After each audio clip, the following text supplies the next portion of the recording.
Yes. తమిళనాడులో జరిగినటువంటి ఎన్నికలకు సంబంధించి కేవలం ఒక సౌత్ ఇండియాలోనే కాకుండా దేశవ్యాప్తంగా కూడా తమిళనాడు ఎన్నికల ఫలితాల మీద మొత్తం దేశవ్యాప్తంగా అన్ని రాజకీయ పక్షాలన్నీ కూడా ఎదురు చూస్తున్నాయి ఈ ఫలితాల కోసం. ఎందుకంటే ఇక్కడ ఎప్పుడూ లేని విధంగా తమిళనాడు చరిత్రలోనే ఒక త్రిముఖ పోటీ ఇప్పుడు ప్రస్తుతం జరుగుతున్నటువంటి పరిస్థితి. ఈ పోటీలో ఎవరు నెగ్గుతారు, ఎవరు ఏ పార్టీ అక్కడ అధికారంలోకి వస్తుంది, ఏ పార్టీ ప్రభావం ఏ పార్టీ మీద చూపిస్తుంది, ఈ మూడు పార్టీలు ఎవరికి లాభం చేకూరుస్తాయి, ఎవరికి నష్టం కలిగిస్తాయి అనేటువంటి లెక్కల్లో అన్ని పార్టీలు కూడా మునిగి తేలుతున్నాయి. ప్రస్తుతం ఇక్కడ తమిళనాడులో జరిగినటువంటి ఎన్నికల్లో అందరికంటే కూడా విజయ్ వైపు టీవీకే పార్టీ అధినేత, సినిమా హీరో, ఒక స్టార్ హీరోగా మాస్ ఇమేజ్ కలిగినటువంటి విజయ్ వైపు ఇప్పుడు మొత్తం దేశవ్యాప్తంగా అన్ని రాజకీయ పక్షాలు చూస్తున్నాయి. ఎందుకంటే తమిళనాడు రాజకీయాలు మొదటి నుంచి కూడా సినిమా రంగానికి రాజకీయాలకి ఒక అవినాభావ సంబంధం ఉందనే చెప్పాలి. అక్కడ ముఖ్యమంత్రులుగా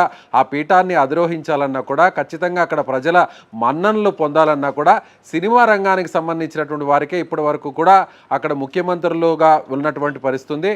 అలాగే ఆ సినిమా రంగానికి సంబంధించినటువంటి ఆ కుటుంబాల నుంచి వారసులుగా వచ్చిన వారు కూడా ముఖ్యమంత్రిగా ఉన్న విషయం మనకి ప్రత్యేకంగా చెప్పుకోవచ్చు. డిఎంకే పార్టీకి సంబంధించిన అధినేతగా ఉన్నటువంటి ఎవరైతే కరుణానిధి ఉన్నారో ఆయన కూడా సినిమా రంగానికి సంబంధించినటువంటి ఒక రచయితగా ఉండి, ఒక విప్లవకారుడుగా ఉండి ఆయన డిఎంకే పార్టీకి సంబంధించినటువంటి అధినాయకుడిగా ఎన్నికై ఆ తర్వాత ఆయన ముఖ్యమంత్రి పార్టీని ముఖ్యమంత్రిగా ఆ పార్టీ అధినేతగా ముఖ్యమంత్రిగా ఆయన ఆ స్థానాన్ని అధిరోహించాడు. అయితే అప్పుడు ఎంజీఆర్ ఆ పార్టీలో ఒక మాస్ ఇమేజ్ కలిగినటువంటి ఎంజీఆర్ను కూడా ఆ పార్టీలో ఒక ప్రచారకర్తగా తీసుకొచ్చి అప్పట్లో డిఎంకే పార్టీ గెలుపొందినటువంటి పరిస్థితి.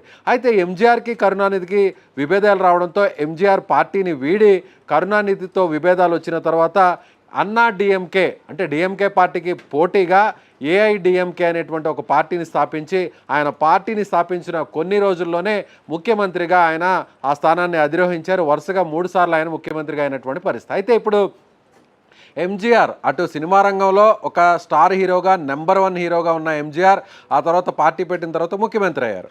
ఆ తర్వాత ఎంజీఆర్ చనిపోయిన తర్వాత రాజకీయాల్లో కాస్త వెలితి ఏర్పడినటువంటి పరిస్థితి. అంటే అన్నాడీఎంకే పార్టీని నడిపేవారు లేక ఆయన స్థానంలో ఆయన సతీమణి కొంతకాలం పార్టీని నడిపారు, కానీ ఎక్కడ కూడా ఆ పార్టీ మనుగడ సాధించలేనటువంటి పరిస్థితి ఉంది. అయితే ఇప్పుడు ఎంజీఆర్ వారసురాలుగా జయలలిత పార్టీకి సంబంధించినటువంటి బాధ్యతలను ఎప్పుడైతే ఆమె తీసుకున్నారో ఆ తర్వాత ఆమె పార్టీని ఘన విజయం సాధించేలా చేసి ఆమె కూడా ముఖ్యమంత్రిగా అయ్యారు. జయలలిత కూడా ఒక హీరోయిన్గా నటించారు. అప్పట్లో ఎంజీఆర్తో కలిసి అనేక సినిమాల్లో కూడా నటించారు. అలాగే తెలుగు సినిమాల్లో ఎన్టీఆర్ లాంటి అగ్ర హీరోలతో కూడా నటించినటువంటి పరిస్థితి. సో జయలలిత కూడా ఒక స్టార్ హీరోయిన్ ఇమేజ్ ఉన్నటువంటి జయలలిత అక్కడ ఒక మాస్ లీడర్గా ఎదిగినటువంటి పరిస్థితి. సో అటు కరుణానిధికి జయలలితకు మధ్య జరిగినటువంటి ఆ పోరు, ఆ రెండు పార్టీలు ఇద్దరు నేతల మధ్య జరిగినటువంటి ఆ పోటీ కూడా మనం గత కొన్ని దశాబ్దాలుగా చూస్తూ వచ్చాం. అయితే ఇప్పుడు జయలలిత మరణం తర్వాత అలాగే కరుణానిధి మరణం తర్వాత కూడా కరుణానిధి వారసుడుగా స్టాలిన్ రావడం జరిగింది. డిఎంకే పార్టీని ఆయన అధిరోహించడం, ఆ పార్టీకి సంబంధించిన అగ్రనేతగా మొన్న గత ఎన్నికల్లో డిఎంకేకి బంపర్ మెజారిటీ ఇచ్చారు. అదేవిధంగా జయలలిత మరణం తర్వాత ఆమె వారసుడుగా ఎవరు కూడా రాలేనటువంటి పరిస్థితి. ఆమె చనిపోయిన తర్వాత, ఆమె అధికారంలో ఉన్న సమయంలోనే చనిపోయిన తర్వాత ఆ స్థానాన్ని పళనిస్వామి అధిరోహించినప్పటికీ కూడా అంత మాస్ ఇమేజ్ లేకపోవడం, సినిమా రంగానికి సంబంధించినటువంటి వ్యక్తి కాకపోవడంతో సో గత ఎన్నికల్లో పళనిస్వామి నాయకత్వంలో అన్నాడీఎంకే బరిలో దిగినప్పటికీ కేవలం తక్కువ స్థానాలకే పరిమితమైంది. సో డిఎంకే కరుణానిధి వారసుడిగా స్టాలిన్ ఉన్నాడు కాబట్టి స్టాలిన్కి అందరూ కూడా పట్టం కట్టారు. అయితే ఇప్పుడు జయలలిత సంబంధించినటువంటి ఆ స్థానాన్ని అధిరోహించడానికి ఎవరున్నారు? సో డిఎంకే పార్టీకి సంబంధించిన కరుణానిధి వారసుడిగా స్టాలిన్ ఉన్నారు. ఓకే, మరి అన్నాడీఎంకే పార్టీకి సంబంధించిన వారసుడిగా ఎవరున్నారంటే ఎవరు లేరనే చెప్పాలి. అయితే ఇప్పుడు అందుకే టీవీకే పార్టీ అధినేతగా ఎప్పుడైతే విజయ్ బరిలోకి దిగారో, ఎప్పుడైతే విజయ్ పార్టీని స్థాపించి ఆయన ఎన్నికల ప్రచారాన్ని నిర్వహించి పోటీగా సింగిల్గా ఆయన బరిలోకి దిగారో ఇప్పుడు అందరూ కూడా ఆయన వైపే చూస్తున్నటువంటి పరిస్థితి. ముఖ్యంగా విజయ్ వైపు యువ ఓటర్లు, కొత్తగా ఎన్రోల్ చేసుకున్నటువంటి ఓటర్స్ కావచ్చు, అలాగే ముఖ్యంగా మహిళలు, ఇద్దరు కూడా ఆ కుటుంబాలకు సంబంధించి చాలా కీలకమనే చెప్పాలి. ఎక్కడైనా కూడా ఒక కుటుంబంలో ఒక 5 ఓట్లు ఉంటే లేదా 4 ఓట్లు ఉంటే ఆ కుటుంబంలో ఉన్నటువంటి యూత్ ఓటర్స్ ఎప్పుడైతే ఆ కుటుంబం మీద ప్రెషర్ తీసుకొస్తారో, అంటే వాళ్ళ తండ్రి మీద లేదా తల్లి మీద, కుటుంబ సభ్యుల మీద ప్రెషర్ తీసుకొచ్చి ఈసారి తమ అభిమాన హీరోకి ఓటు వేయాలి, విజయ్కి ఓటు వేయాలి అనే విధంగా ఒత్తిడి తీసుకొని వస్తున్నట్టుగా తెలుస్తుంది. అలాగే మహిళలు కూడా విజయ్ ఇచ్చినటువంటి వాగ్దానాలు, విజయ్ ఇచ్చినటువంటి హామీల మేరకు ముఖ్యంగా జయలలిత వారసుడిగా విజయ్ని కొంతమంది చూస్తున్నారు. కాబట్టి విజయ్ వైపు చాలామంది మహిళలు కూడా చూశారు. అలాగే విజయ్కి కూడా పెద్ద ఎత్తున మహిళలు ఓట్లు వేశారు. బారులు తీరి మరీ మహిళలు ఈసారి ఎన్నికల్లో పోలింగ్ చేయడం బట్టే, ఓటింగ్ చేయడం బట్టే ఎప్పుడూ లేని విధంగా తమిళనాడు రాజకీయ చరిత్రలోనే అనూహ్యంగా 85% ఓటింగ్ పర్సంటేజ్ తమిళనాడు ఎన్నికల్లో పోలిందనే చెప్పాలి. గత ఎన్నికల్లో 78% పోలైతే 2021లో 2026 గత వారం రోజుల కిందట జరిగినటువంటి ఎన్నికల్లో 85%. అంటే ఈ పెరిగినటువంటి 7% ఎవరికి అనుకూలం అంటే ఖచ్చితంగా ఇది విజయ్కి అనుకూలం, విజయ్ పార్టీకి అనుకూలం. ఎందుకంటే యువ ఓటర్లు ఎప్పుడు కూడా ఆసక్తి చూపినటువంటి ఓటర్లు. జనరల్గా ఏ ఎలక్షన్లో అయినా, ఏ స్టేట్లో జరిగినటువంటి ఎలక్షన్లో అయినా సరే కొత్తగా యూత్గా ఉన్నవారు, చదువుకొని ఉద్యోగాలు చేసేవారు, వేరే రాష్ట్రాల్లోనో వేరే నగరాల్లోనో ఉండి ఉద్యోగాలు చేసేవారు అక్కడ సొంత ఊర్లకు వెళ్ళి ఓటు వేసేటువంటి పరిస్థితి చాలా తక్కువగా ఉంటుంది. కానీ ఈసారి మాత్రం వేరే రాష్ట్రాల్లో, వేరే జిల్లాల్లో, వేరే ప్రాంతాల్లో ఉద్యోగాలు చేస్తున్నటువంటి యువత ఖచ్చితంగా మళ్ళీ తిరిగి వాళ్ళ ఊరికి స్వస్థలాలకు వచ్చి తమిళనాడులో ఓట్లు వేశారు. అంటే ఈ ఓట్లు వేయడానికి ప్రధాన కారణం విజయ్కు ఉన్నటువంటి మాస్ ఇమేజ్. విజయ్కి ఇంటా బయట అంటే సినిమాల్లో కూడా ఆయన మంచి సినిమాలు తీశారు, సందేశాత్మక సినిమాలు, రీసెంట్గా వచ్చినట్టు ఒక 7-8 సినిమాలు చూసినా కూడా విజయ్ క్యారెక్టర్ అంతా కూడా ఒక సమాజానికి సంబంధించినటువంటి మెసేజ్ని ఇచ్చేటువంటి సినిమాలను ఆయన చేస్తూ వచ్చారు. అదేవిధంగా విజయ్కి సంబంధించినటువంటి ఆయన మాట తీరు కానీ, ఆయన వ్యవహరించేటువంటి శైలి కానీ తమిళనాడులోనే ఒక మాస్ ఇమేజ్ కలిగినటువంటి ఒక సక్సెస్ఫుల్ హీరోగా విజయ్ని చెప్పవచ్చు.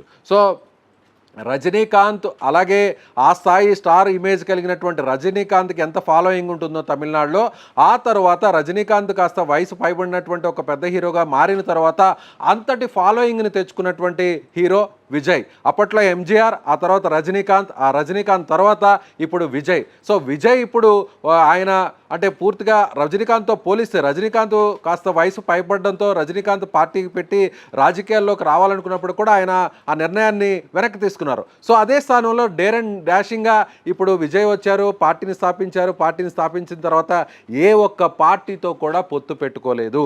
విజయ్ మీద అనేక కేసులు ఎన్నికలకు ముందు పెట్టినటువంటి పరిస్థితి. విజయ్ కరూరులో నిర్వహించినటువంటి ఒక భారీ రోడ్ షోలో తొక్కిసలాట జరగడంతో 38 మంది చనిపోయారు. 38 మంది చనిపోతే సిబిఐ ఎంక్వైరీ వేశారు. అలాగే అనేక రకాల విచారణలు చేపట్టారు.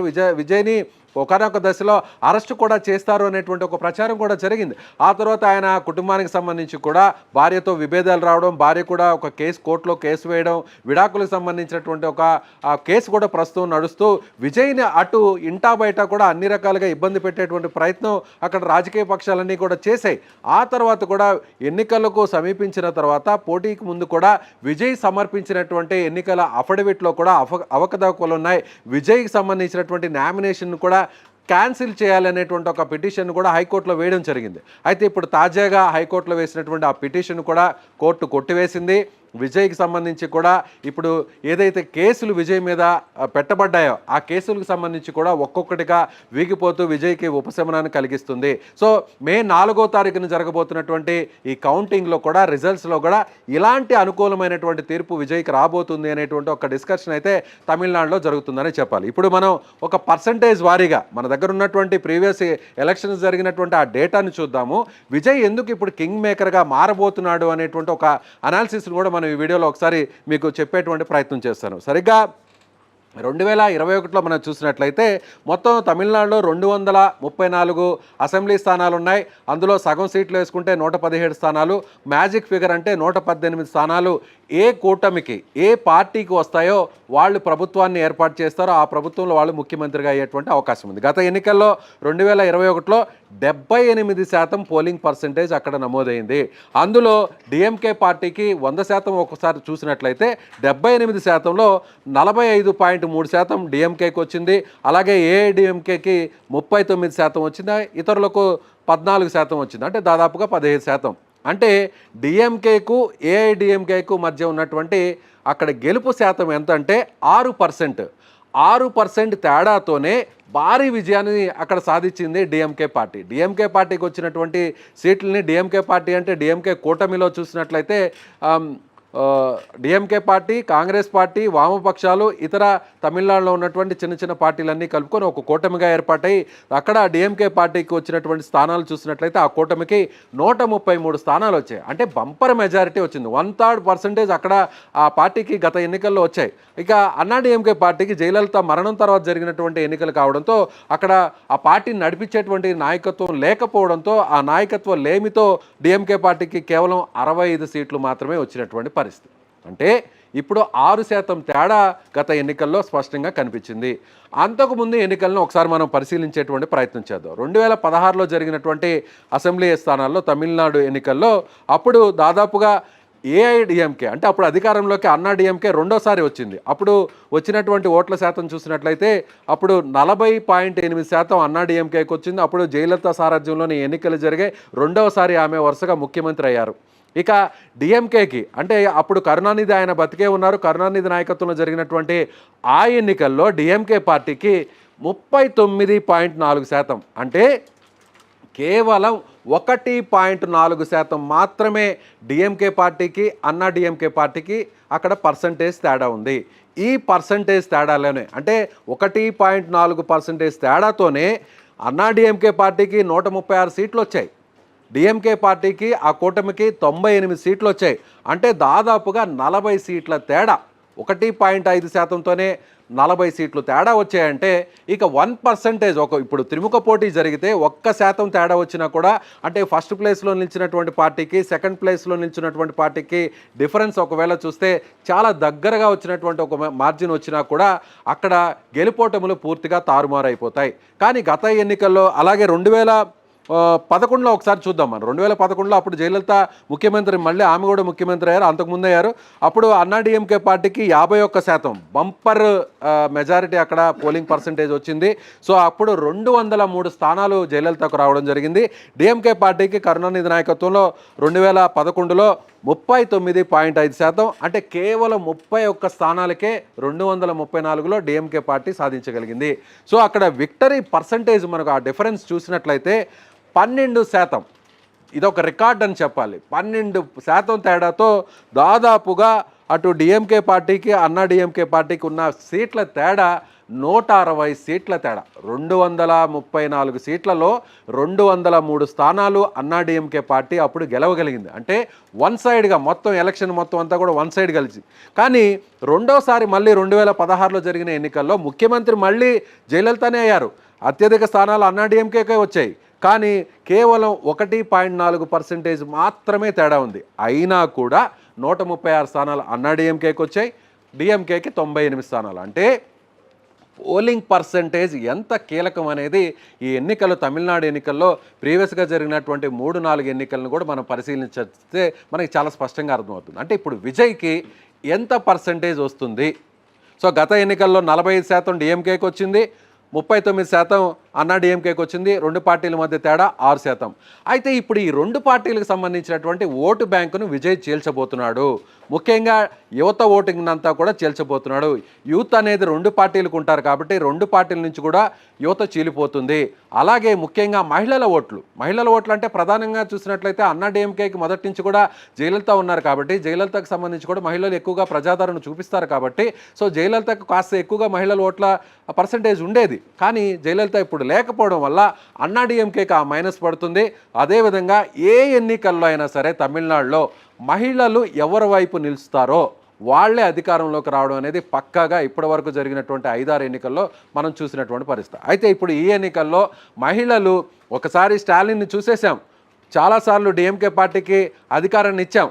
అన్నాడీఎంకే పార్టీని ఇప్పుడు నడిపించేటువంటి నాయకుడు లేడు. ఒక మాస్ ఇమేజ్ ఉండి క్రౌడ్ పుల్లర్గా ఉండేటువంటి ఆ నాయకత్వం కలిగినటువంటి పరిస్థితులు ఇప్పుడు ఆ పార్టీకి లేవు. సో ఇప్పుడు ఆ స్థాయిలో ఒక మాస్ ఇమేజ్ ఉండి రాష్ట్ర వ్యాప్తంగా అందరికీ తెలిసినటువంటి ఒక వ్యక్తిగా నాయకుడిగా ఎవరు అంటే అది ఖచ్చితంగా విజయ్ ఉన్నాడు. కాబట్టి విజయ్ ఒక ప్రజాకర్షణ కలిగినటువంటి నాయకుడు కాబట్టి ఆయన ఆల్రెడీ సినిమాల్లో ఒక సక్సెస్ఫుల్ హీరోగా, ఒక మాస్ స్టార్ హీరోగా ఉన్నాడు కాబట్టి సో విజయ్ వైపు ఈసారి మహిళలు పెద్ద ఎత్తున చూశారు. విజయ్ కూడా ఇచ్చినటువంటి హామీలు కావచ్చు, వాగ్దానాలు కావచ్చు, అలాగే విజయ్ ఒంటరిగా పోటీ చేశాడు. ఇక్కడ విజయ్ ఒంటరిగా పోటీ చేయడంతో అటు పైనుంచి కేంద్రం నుంచి కావచ్చు, రాష్ట్రంలో అధికారంలో ఉన్నటువంటి పార్టీలు కావచ్చు, విజయ్ మీద ఒత్తిడి తీసుకొచ్చి కేసులు బనాయించారు అనేటువంటి ఒక సానుభూతి పెద్ద ఎత్తున అక్కడ విజయ్కి తమిళనాడులో వచ్చింది. అది మహిళల ఓట్లు విజయ్ వైపు టర్న్అవుట్ అవడానికి ప్రధానంగా అక్కడ కీలక భూమిక పోషించాయనేదే చెప్పాలి. కాబట్టి ఇప్పుడు మహిళలు విజయ్కి భారీ స్థాయిలో కానీ నిలబడితే విజయ్కి భారీ స్థాయిలో ఓటింగ్ పర్సంటేజ్ పెరగబోతుంది. అంటే స్టార్ట్ అవబోతుంది. ఫస్ట్ టైం పోటీ చేశారు కాబట్టి. అంటే ఇప్పుడు ఒకవేళ విజయ్ కనీసం 20 నుంచి 25%, ఒకవేళ అధికారాన్ని కొల్లగొట్టాలంటే, అధికారాన్ని ఆయన స్థాపించాలంటే, ఆయన పార్టీ అధికారంలోకి రావాలంటే ఖచ్చితంగా 35% పైబడే అక్కడ అధికారం పార్టీ సాధించాల్సినటువంటి పరిస్థితి. ఒకవేళ 3 పార్టీలు ఒకవేళ 100%ని 3 పార్టీలు త్రిముఖంగా పోటీలో ఉన్నాయి కాబట్టి 3 పార్టీలు చేర్చుకున్నా కూడా 30% వేసుకున్నా కూడా, ఒకవేళ భారీ మెజారిటీ వచ్చినా కూడా ఒక పార్టీకి 40% లేదా 37% వచ్చినా కూడా, ఇంకొక పార్టీకి 30-32 మధ్య ఆగిపోయినా కూడా, ఇంకొక పార్టీకి 25% వచ్చినా కూడా ఇప్పుడు ఫస్ట్ ప్లేస్ ఎవరు, సెకండ్ ప్లేస్ ఎవరు, థర్డ్ ప్లేస్ ఎవరు అనేది ఇప్పుడు అక్కడ నిర్ణయించుకోవాల్సినటువంటి పరిస్థితి. ఒకవేళ విజయ్ అధికారాన్ని స్థాపించాలి అంటే ఖచ్చితంగా విజయ్ కానీ 35% కానీ పోలింగ్ పర్సంటేజ్ విజయ్ వైపు వస్తే వన్ సైడ్. సో విజయ్కి అక్కడ 118 సీట్లు మెజారిటీ రావడం అనేది పక్కా. కానీ విజయ్కి అంత శాతం ఫస్ట్ టైం ఆయన పోటీ చేశాడు. ఎక్కడ ఎన్నికల్లో ₹1 కూడా ఖర్చు పెట్టలేదు. డిఎంకే పార్టీ ఎన్నికల్లో ఖర్చు పెట్టింది. ఒక్కొక్క అభ్యర్థి ₹1000, 1500, కొన్ని చోట్ల 2000 కూడా ఇచ్చినటువంటి పరిస్థితి అధికారంలో ఉన్నటువంటి పార్టీ. అలాగే అన్నా డిఎంకే పార్టీ కూడా కొన్ని చోట్ల ₹1000, కొన్ని చోట్ల 1500 కూడా ఇచ్చినటువంటి పరిస్థితి ప్రతిపక్షంలో ఉన్న అన్నా డిఎంకే. కాబట్టి విజయ్ ఎక్కడా కూడా ₹1 కూడా ఖర్చు పెట్టకుండా ఎన్నికల్లో పోటీ చేశాడు. కాబట్టి ఈసారి డబ్బులు ఖర్చు పెట్టకుండా ఎన్నికల్లో అన్ని సీట్లు, అన్ని ఓట్లు సాధించడం సాధ్యమేనా అనేది ఇప్పుడు అందరూ కూడా రాజకీయ విశ్లేషకులు అంచనా వేస్తున్నటువంటి మాట. అయితే ఇప్పుడు ప్రధానంగా ఇప్పటివరకు తమిళనాడులో ఉన్నటువంటి ఆ సాంప్రదాయానికి విజయ్ చెక్కు పెట్టబోతున్నాడు. డబ్బులు ఖర్చు పెట్టకపోయినా కూడా 35% రాకపోయినా కూడా 20 నుంచి 25% వచ్చినా కూడా విజయ్కి వచ్చేటువంటి సీట్ల సంఖ్య ఖచ్చితంగా 25 నుంచి 35 వరకు కూడా చేరుకుంటుంది. విజయ్ చీల్చేటువంటి ఓట్లన్నీ కూడా ఆ మెజారిటీని, అంటే అధికార పార్టీ మెజారిటీ అయినా ఉండొచ్చు, లేదా ప్రతిపక్ష పార్టీ అన్నా డిఎంకే పార్టీకి వచ్చేటువంటి మెజారిటీ అయినా కూడా విజయ్ చీలుస్తాడు. కాబట్టి అక్కడ డిఎంకే, అన్నా డిఎంకేలో ఒకవేళ డిఎంకే ఫస్ట్ ప్లేస్లో గెలవాల్సి ఉండి సెకండ్ ప్లేస్లో అన్నా డిఎంకే ఉంటే విజయ్ వచ్చాడు. కాబట్టి విజయ్కి వచ్చే ఓట్లు అది డిఎంకే నుంచి అయినా పడవచ్చు, అన్నా డిఎంకే నుంచి అయినా పడవచ్చు. విజయ్ చీల్చే ఓట్లు అది కనీసం ఒక్కొక్క నియోజకవర్గంలో విజయ్కి 20,000 ఓట్లు, లేదు రమారమి చూసినట్లయితే ఒక 10,000 ఓట్లు వచ్చినా కూడా అది ఖచ్చితంగా గెలుపుటములను తారుమారు చేస్తుంది. ప్రధానంగా ఈ పార్టీల మీద ఆ ప్రభావం చూపిస్తుంది. మరొక విషయాన్ని కూడా ఈ విశ్లేషణలో నేను చెప్పదలుచుకున్నాను. ఏంటంటే ఇక్కడ ప్రధానంగా విజయ్ కొట్టే దెబ్బ కూడా ఎలా ఉండబోతుందంటే, ఈసారి ఇక్కడ 2 కూటములు పోటీ చేస్తున్నాయి. అన్నా డిఎంకే కూటమిలో బీజేపీ ఉంది, పిఎంకే పార్టీ ఉంది, ఇతర చిన్న చితక పార్టీలు ఉన్నాయి. అలాగే డిఎంకే పార్టీలో డిఎంకే ఉంది, కాంగ్రెస్ పార్టీ ఉంది, వామపక్ష పార్టీలు ఉన్నాయి, మిగిలినటువంటి చిన్న చితక పార్టీలు ఉన్నాయి. ఈ పార్టీలు కూడా సీట్ల షేరింగ్ అనేది ఇవ్వడం జరిగింది. 234 స్థానాల్లో డిఎంకే పోటీ చేసిన స్థానాలు 176 మాత్రమే. అన్నా డిఎంకే పోటీ చేసిన స్థానాలు 172 మాత్రమే. కాంగ్రెస్ పార్టీ డిఎంకేకి 28 సీట్లు ఇచ్చింది, డిఎండికేకు 10 సీట్లు ఇచ్చింది, సిపిఐకు 5 సీట్లు ఇచ్చింది, సిపిఎంకు 5 సీట్లు ఇచ్చింది.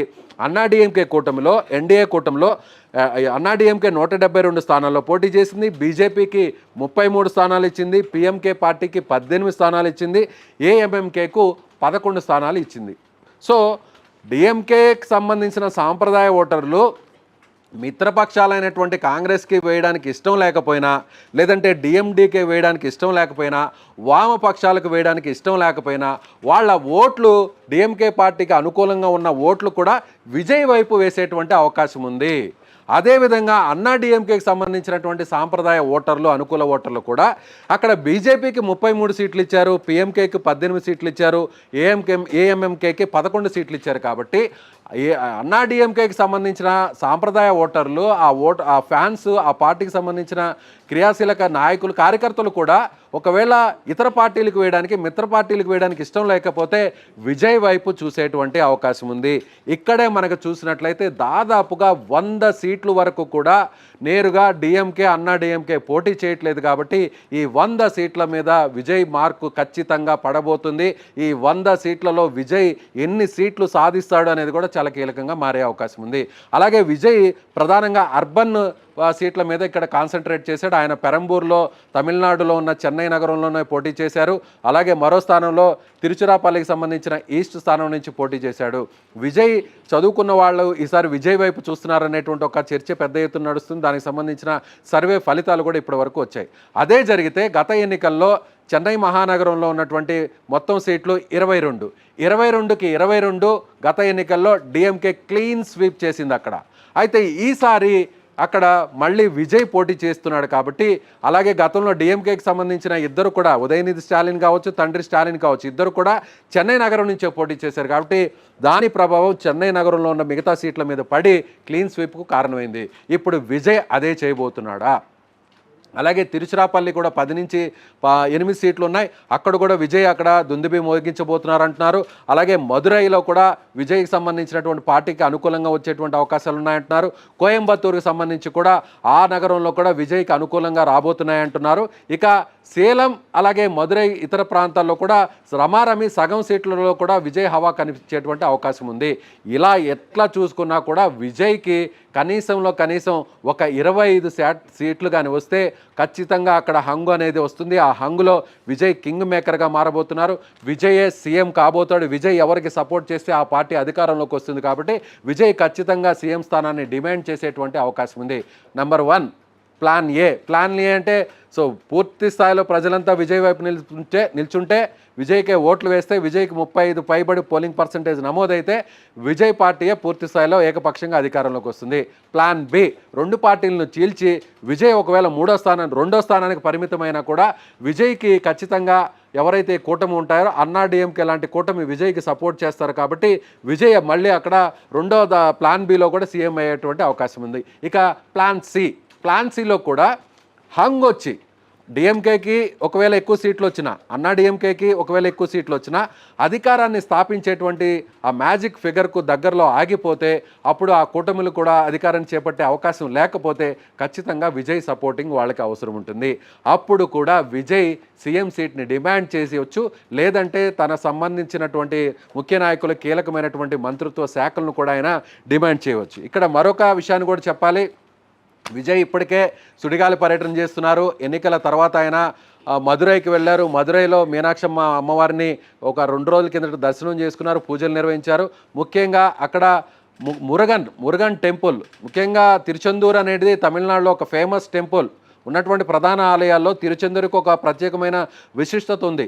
అక్కడ ఎంజీఆర్ కానీ, కరుణానిధి కానీ, జయలలిత కానీ ఎవరైనా కూడా ముఖ్యమంత్రి అయ్యే ముందు, ఎన్నికలకు ముందు అక్కడ వాళ్ళు వెళ్ళి ప్రత్యేక పూజలు నిర్వహించారు. అలా పూజలు నిర్వహించిన తర్వాత వాళ్ళు ముఖ్యమంత్రి స్థానాలని ఇప్పటి వరకు అధిరోహిస్తూ వచ్చారు. అలాంటి సెంటిమెంట్నే మళ్ళీ ఇప్పుడు విజయ్ కంటిన్యూ చేశాడు. అందుకే తిరుచెందూరుకు వెళ్ళి ఆయన నేరుగా సుబ్రహ్మణ్యేశ్వర స్వామి దగ్గర ఆయన పూజలు నిర్వహించి తాజాగా నిన్న సాయంత్రం ఆయన బయటకు రావడం జరిగింది. ఎటు చూసినా కూడా అలాగే రాజకీయ జ్యోతిష్యులు కూడా విజయ్ పార్టీ కింగ్ మేకర్గా మారబోతుంది, విజయ్ కింగ్ మేకర్గా మారబోతున్నాడు, విజయ్ అధికారంలోకి వచ్చినా కూడా ఆశ్చర్యపోనక్కర్లేదు, అన్ని పార్టీల మద్దతు అనేటువంటి ఒక జోస్యాన్ని కూడా చెప్పారు. ఎటు చూసినా కూడా తమిళనాడుకు సంబంధించి కూడా విజయ్ ఇప్పుడు ఒక పెద్ద రాజకీయాల్లో ఒక స్టార్గా కాబోతున్నాడు. సినిమాల్లోనే కాదు స్టార్. అది ఎలాంటి స్టార్ అంటే సీఎం సీట్లో కూర్చునేటువంటి స్టార్డమ్ వస్తుందా, అలాంటి జనాకర్షణ వస్తుందా, లేదంటే సీఎంని చేసేటువంటి ఒక కింగ్ మేకర్గా ఆ శక్తిని ఇప్పుడు అక్కడ ఓటర్లు ఇస్తారనేది కూడా మరొక 4 రోజుల్లో తేలేటువంటి అవకాశం ఉంది.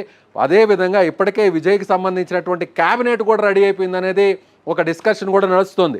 ఆ క్యాబినెట్ పేర్లు కూడా ఒకసారి మీకు చెప్పి వినిపించే ప్రయత్నం చేస్తాను.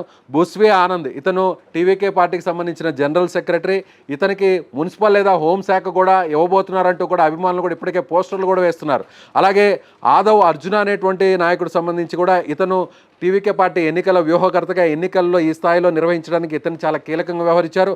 అలాగే కేఏ సెంగౌట్టే అని ఇతను అన్నాడీఎంకే పార్టీలో మంత్రిగా పనిచేశాడు, సీఎంగా సీనియర్ నాయకుడిగా కూడా ఉన్నాడు. కాబట్టి ఈయన కూడా ఇటీవల ఎన్నికలకు ముందు టీవీకే పార్టీలో జాయిన్ అయ్యి ఆయన కూడా పోటీ చేశారు. ఇక కేజీ అరుణ్ రాజ్ ఇతను పార్టీ సిద్ధాంతకర్త, ప్రచార బాధ్యతలన్నీ కూడా ఇతనే నెత్తిన వేసుకొని చేశాడు. ఇతను కూడా క్యాబినెట్లో ఉండేటువంటి అవకాశం ఉంది. ఇక మహిళా కోటాలో చూస్తే విజయలక్ష్మికి మహిళా కోటాలో కూడా క్యాబినెట్లో అవకాశం ఉంటుంది అనేది అక్కడ నాయకులు, అభిమానులు కూడా చెప్తున్నటువంటి పరిస్థితి. ఎటు చూసినా కూడా ఇప్పుడు తమిళనాడులో విజయ్ కీలకంగా కింగ్ మేకర్గా మారబోతున్నాడు.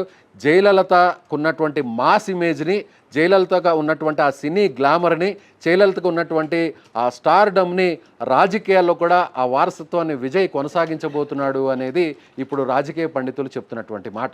ఇవన్నీ ఒక ఎత్తు అయితే రేపు మే 4వ తారీఖున జరగబోతున్నటువంటి రిజల్ట్స్ కౌంటింగ్లో వీటన్నిటి మీద కూడా స్పష్టత వస్తుంది. మరొక 24 గంటల్లో కూడా ఎగ్జిట్ పోల్స్ రాబోతున్నాయి. మరొక 24 గంటల్లో కూడా అక్కడ ఎన్నికలకు సంబంధించినటువంటి శాంపిల్స్ సేకరించిన సంస్థలు ఎలాంటి ఫలితాలను ఇస్తాయో తెలుసుకుందాం. సో మళ్ళీ కూడా మరొక 24 గంటల తర్వాత కూడా మరొక విశ్లేషణతో మీ ముందుకు వస్తాను. సో విజయ్ ఎలాంటి రోల్ను ప్లే చేయబోతున్నాడో, విజయ్ ఏ పొజిషన్లో ఉండబోతున్నాడో ఖచ్చితంగా ఈ వీడియో చూసిన వారు కామెంట్ చేయండి.